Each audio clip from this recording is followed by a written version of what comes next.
नमस्ते, म सबिन केसी हाल युएबाट।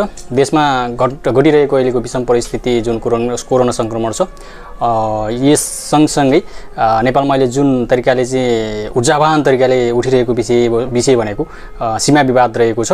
यो विषयमा म यहाँहरु समक्ष केही कुराहरू राख्न चाहन्छु। अहिले जुन तरिकाले हाम्रो सार्वभौमसत्ता र राष्ट्रिय अखण्डतामाथि धावा बोलिएको छ इन्डियाबाट, जुन तरिकाले उनीहरूले चाहिँ हाम्रो जुन भूमिलाई मिचेर उनीहरूले आफ्नो नक्सामा राखे, विगत 1 वर्ष पहिले 2019 मा उनीहरूले हाम्रो कालापानी र लिपुलेखलाई समेटेर जुन तरिकाले नक्साङ्कन गरे, यो विषयमा नेपाल सरकारले त्यतिबेलै पनि कूटनीतिक नोट उनीहरूलाई पठाएको कुराहरू बाहिर आएकै हुन्, तर पनि उनीहरूले केही पनि सुनेनन् र त्यसलाई कुनै ठोस प्रतिक्रिया दिएनन्। र अहिले पछिल्लो समयमा आएर जुन कोरोनाले आक्रान्त बनिरहेको छ नेपाल, साथसाथै विश्वसँगै नेपाल पनि आक्रान्त बनिरहेको छ, यस्तो परिप्रेक्ष्यमा आएर उनीहरूले त्यहाँबाट नाका खोलेर चीनसँग जोड्ने व्यापारिक नाका खोल्न सफल भएका छन्। यो एकदमै हामी नेपालीहरूको लागि चाहिँ एकदम विडम्बनाको कुरा हो र यो एकदमै विस्तारवादी नीति हो भारतको।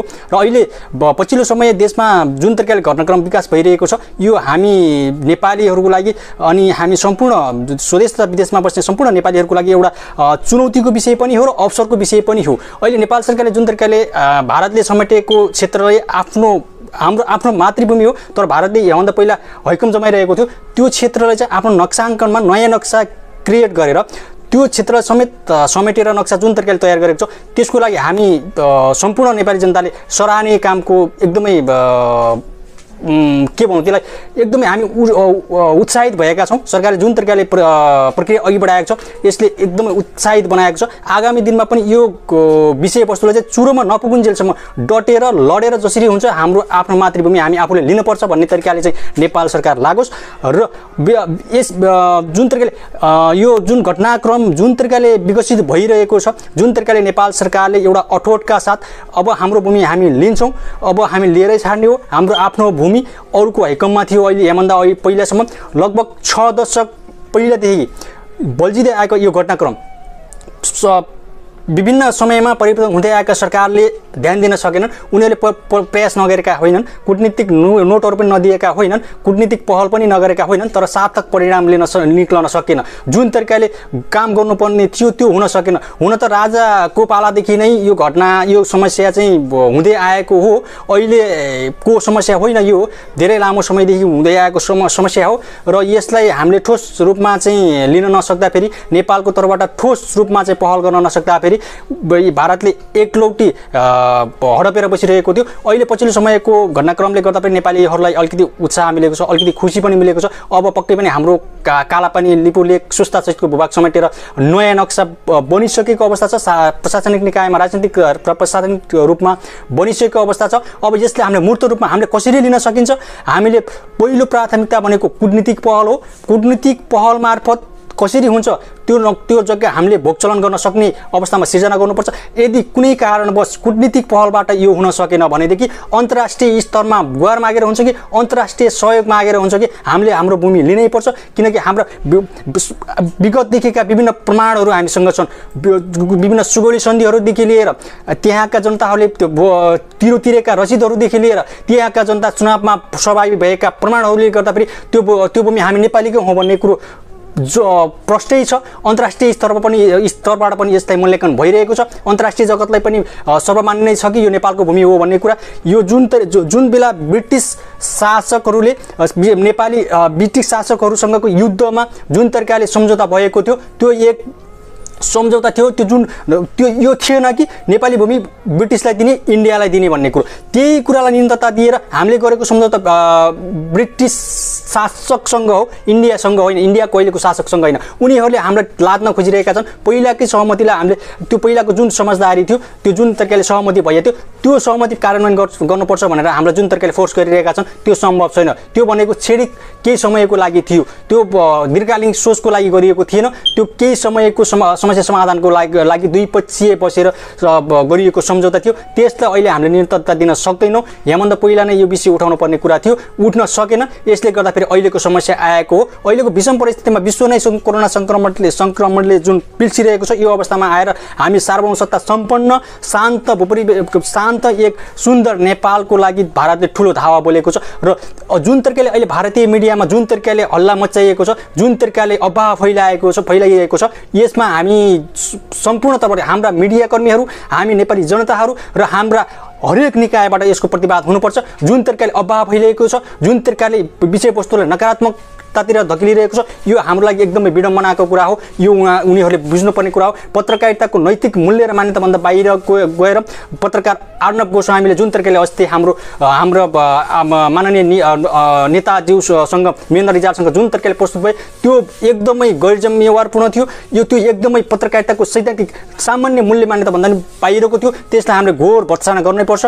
जुन तरिकाले हाम्रो पक्षबाट जुन तरिकाले उहाँले चाहिँ आफ्नो प्रतिक्रिया दिनुभयो, जुन तरिकाले उहाँले चाहिँ आफ्नो देशको बारेमा, आफ्नो जुन अधिकारको बारेमा जुन तरिकाले बोल्नुभयो, जुन तरिकाले प्रतिक्रिया दिनुभयो, त्यसले पनि हामीलाई एउटा ऊर्जा थपेको छ। एउटा उचाइमा नेपालको राजनीति पुगेको छ। अहिलेका विषम परिस्थितिहरूमा विभिन्न विषयवस्तुहरूमा असमझदारी भइरहेको अवस्थामा पक्ष प्रतिपक्ष बीच असमझदारी भइरहेको बिचमा राष्ट्रियताको सवालमा जुन तरिकाले एकताबद्ध भएको छ, यसले हामीलाई गौरवान्वित बनाउँछ। नेपाली उनको पहिचान यही हो। जुनसुकै विषम परिस्थितिमा जब नेपाल आमाको छातीमा कसैले धावा बोल्न खोज्छ भनेदेखि त्यो परिस्थितिमा जुन तरिकाले राष्ट्रिय एकता भएको छ, हरेक पार्टीदेखि लिएर, हरेक निकायदेखि लिएर, हरेक वर्गदेखि लिएर एक जमिन फिर्ता लिनको लागि जुन तरिकाले एकता भएको छ, त्यो नेपाली हुनुको गर्व हो। त्यसलाई अन्तर्राष्ट्रिय जगतले मूल्याङ्कन गरिरहनु भएको छ। अर्को कुरा म कोट्याउन चाहन्छु, नेपालका विद्वान बनाउँदाहरू,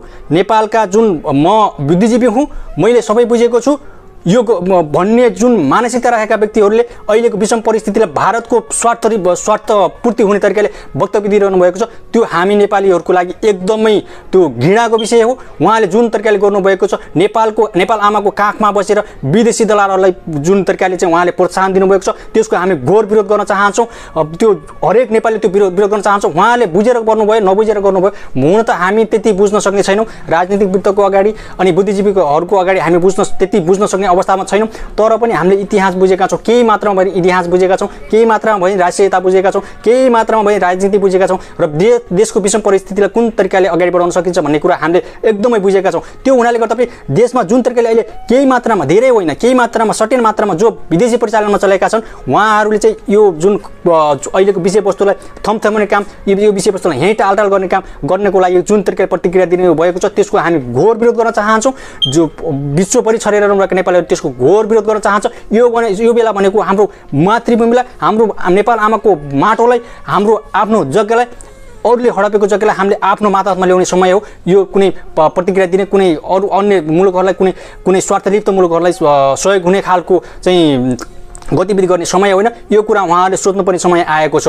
नेपाल आमाको काखमा बसेर, नेपालको माटोमा बसेर, नेपालको खाएर अनि विदेशीको चाकरीबाजको रूपमा जुन तरिकाले उहाँले बोल्नुभएको छ, त्यो एकदमै बिल्कुलै गलत छ। र कतिपय भन्न चाहन्न, कलाकारहरूले पनि यो विषयलाई अलिकति नबुझ्नु भएर हो कि हुन त उहाँहरूले आत्मसमीक्षा त गरिसक्नुभयो। उहाँहरूले पनि आफ्नो स्वार्थको लागि चाहिँ यस्तो गर्नुहुन्न, उस्तो गर्नुहुन्न भनेर चाहिँ मिडियामा दिनुभएको कुरा पनि सुन्यो। उहाँहरूको पनि व्यक्ति स्वार्थ होला। हुन त एउटा सेलिब्रिटी भइसकेपछि उहाँलाई पनि आश हुन्छ, उहाँलाई पनि आफ्नो टिआरपीको, आफ्नो के अरे फलोवर्सहरूको अलिकति चिन्ता हुन्छ। त्यसले पनि हुनसक्छ। तर राष्ट्रियताको सभामा हामीले त्यो भन्ने होइन। हामीले गर्ने समय छ, जे पनि गर्न सक्छौँ, आगामी दिनमा जे पनि गर्न सक्छौँ। हामीले आफ्नो भूमि अहिले लिन सक्यौँ भनेदेखि इतिहासले यो कालखण्डलाई इतिहासमा दर्जा हुनेछ। इतिहासले मूल्याङ्कन गरेछ, विश्व जगतले भनेछ वा नेपाल आफ्नो अधिकार प्राप्तिको लागि कुन तरिकाले अगाडि बढ्न सक्यो भनेर।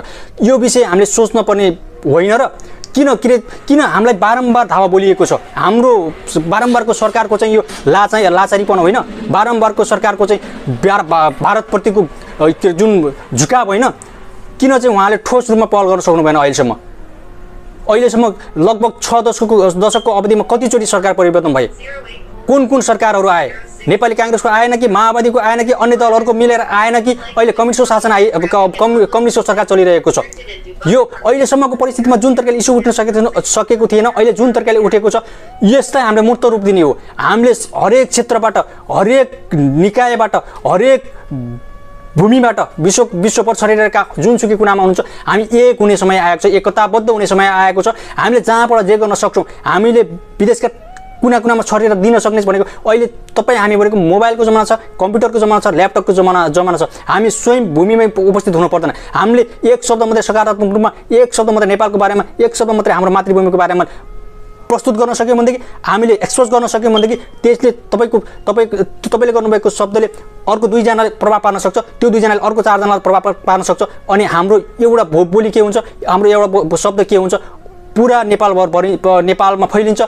विश्वले भन्न सक्नेछन्, विश्वभरि फैलिन्छ। विश्वभरि फैलिएर रहनुभएको नेपालीहरूले थाहा पाउन सक्नुहुन्छ तपाईँको शब्दको अर्थ तपाईँले जुन सकारात्मक रूपमा दिन सक्नुभयो भनेदेखि। तर यसलाई नकारात्मक रूपमा दिन सक्नुभयो भनेदेखि, दिनुभयो भनेदेखि यसले तपाईँलाई नै हानि गर्ने हो। यो कुरालाई हामीले मनन गर्नै पर्छ। र म अन्तमा भन्न चाहन्छु, अहिलेको विषम परिस्थितिमा हामीले गर्नुपर्ने भनेको सम्पूर्ण निकायले, एक मात्र निकाय होइन, राजनीतिक निकाय, प्रशासनिक निकाय अनि उच्च स्तरीय संयन्त्रहरू जति पनि छन् उहाँहरूले यो राष्ट्रियताको सभा जुन छ यसलाई मूर्त रूप दिनैपर्छ।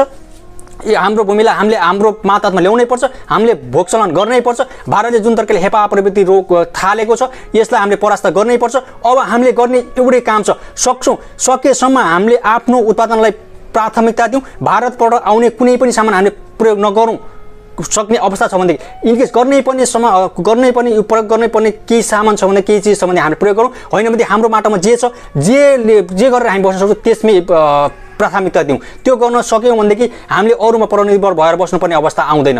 हामी अहिले के छौँ, परनिर्भर छौँ। हामीले आयातको अवस्था कस्तो छ, निर्यातको अवस्था कस्तो छ, त्यो किन भयो? हामीले आफ्नो उत्पादनलाई प्राथमिकता दिन सकेनौँ, आफ्नो उत्पादनलाई हामीले उपभोग गर्न सकेनौँ। हामीले आफ्नो उत्पादन कुन तरिकाले लाने, वैज्ञानिक तवरले अब कृषिलाई वैज्ञानिकरण गर्न के गर्न सकिन्छ भन्ने कुरा हामीले सोच्न सकेनौँ। हामीले प्रशासनिक निकायलाई कसरी चुस्त बनाउन सकिन्छ भन्ने कुरा सोच्न सकेनौँ। अनि हाम्रो समग्र विकास कसरी गर्न सकिन्छ भन्ने कुरा अहिलेसम्म सोच्न सकेनौँ, जसले गर्दा फेरि अहिलेको विषम परिस्थिति सिर्जना भएको छ। यो परिस्थितिलाई हामीले डटेर सामना गर्नुपर्छ। डटेर भएन भने लडेर सामना गर्नुपर्छ। लडेर भएन भने अन्तर्राष्ट्रिय स्तरमा सहयोग लिएर पनि हामीले सामना प्राप्ति पर्ने समय आएको छ। गर्नै पर्छ, जसरी पनि गर्नै पर्छ, छोड्ने समय छैन भन्न चाहन्छु। यदि भन्दा मेरो 2 शब्द यहाँहरूमा अन्त गर्न चाहन्छु। जय देश, जय नेपाल।